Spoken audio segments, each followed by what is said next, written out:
God's favor brings victory over enemies. No weapon formed against you shall prosper. Isaiah 54 verse 17.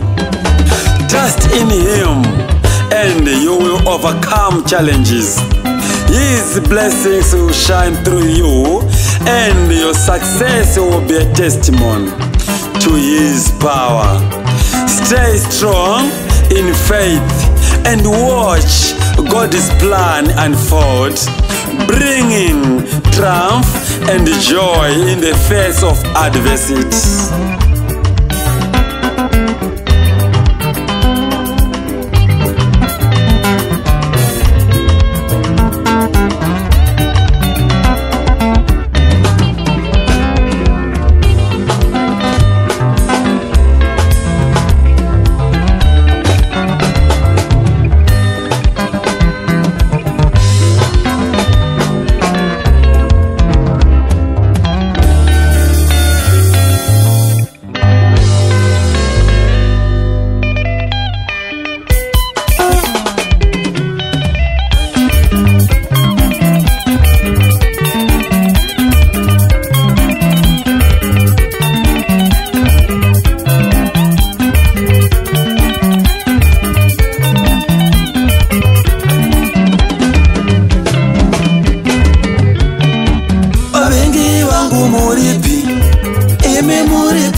Ndaitirwa naMwari.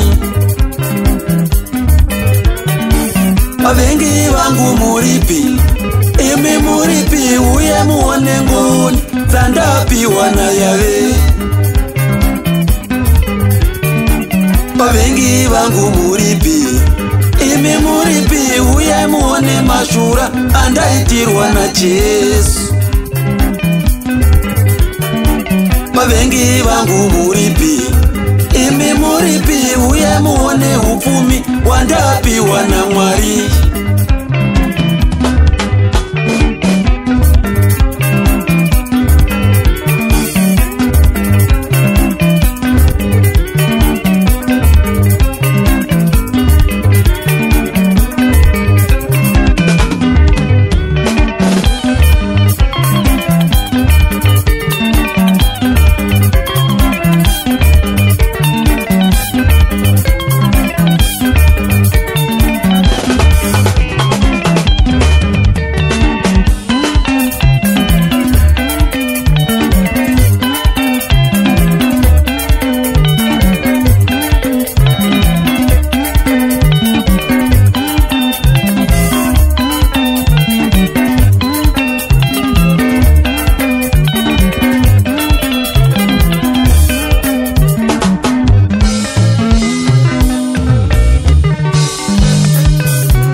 Munondivengerei muchatozvimba chete, ini ndina Jesu muchatozvimba chete, ndarangarirwa naIshe muchatozvimba chete, kundiona nchifema muchatozvimba chete, munondizonderei muchatozvimba chete, muchatozvimba chete, muchatozvimba chete,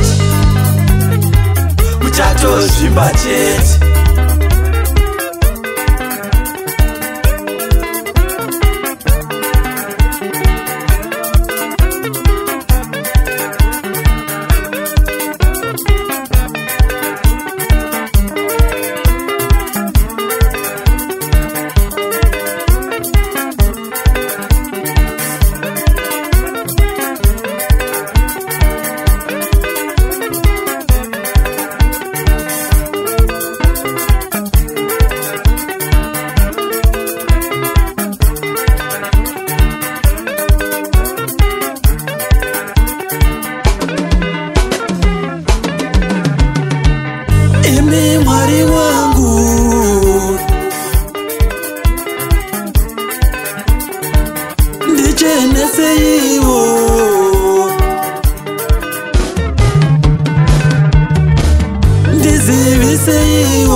zvakanaka.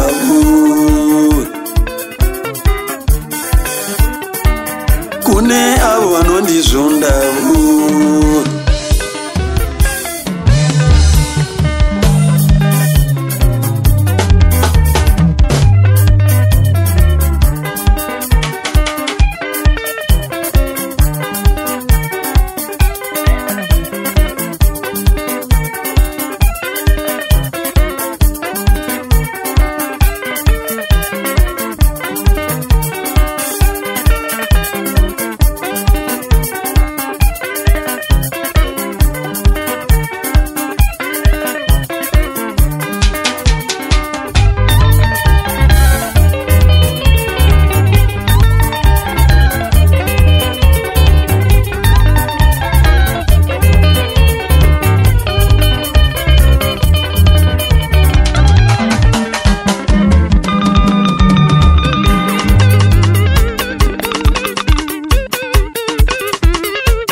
To work is to pray. Yeah?